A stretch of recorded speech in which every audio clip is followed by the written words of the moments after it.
Esther chapter 4. When Mordecai perceived all that was done, Mordecai rent his clothes and put on sackcloth with ashes, and went out into the midst of the city, and cried with a loud and bitter cry, and came even before the king's gate, for none might enter into the king's gate clothed with sackcloth. And in every province, whithersoever the king's commandment and his decree came, there was a great mourning among the Jews, and fasting, and weeping, and wailing, and many lay in sackcloth and ashes. So Esther's maids and her chamberlains came and told it her. Then was the queen exceedingly grieved, and she sent remit to clothe Mordecai, and to take away his sackcloth from him, but he received it not.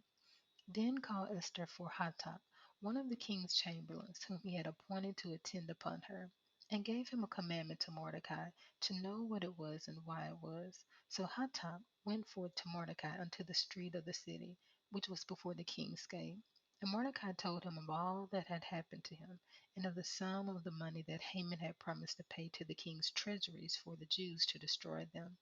Also he gave him the copy of the writing of the decree that was given at Shushan to destroy them, to show it to Esther, and to declare it to her, and to charge her that she should go in to the king, to make supplication to him, and to make requests before him for her people. And Hathach came and told Esther the words of Mordecai. Again, Esther spoke to Hathach, and gave him commandment to Mordecai. All the king's servants and the people of the king's provinces do know that whosoever, whether man or woman, shall come to the king into the court, who is not called, there is one law of his to put him to death, except such to whom the king shall hold out the golden scepter, that he may live. But I have not been called to come in to the king these 30 days. And they told to Mordecai Esther's words. Then Mordecai commanded to answer Esther, think not with yourself that you shall escape in the king's house more than all the Jews.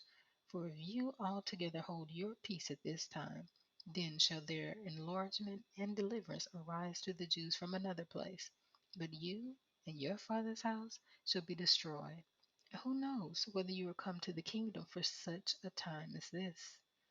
Then Esther bade them return Mordecai this answer: Go gather together all the Jews that are present in Shushan, and fast ye for me, and neither eat nor drink 3 days, night or day. I also and my maidens will fast likewise, and so will I go in to the king, which is not according to the law. And if I perish, I perish. So Mordecai went his way, and did according to all that Esther had commanded.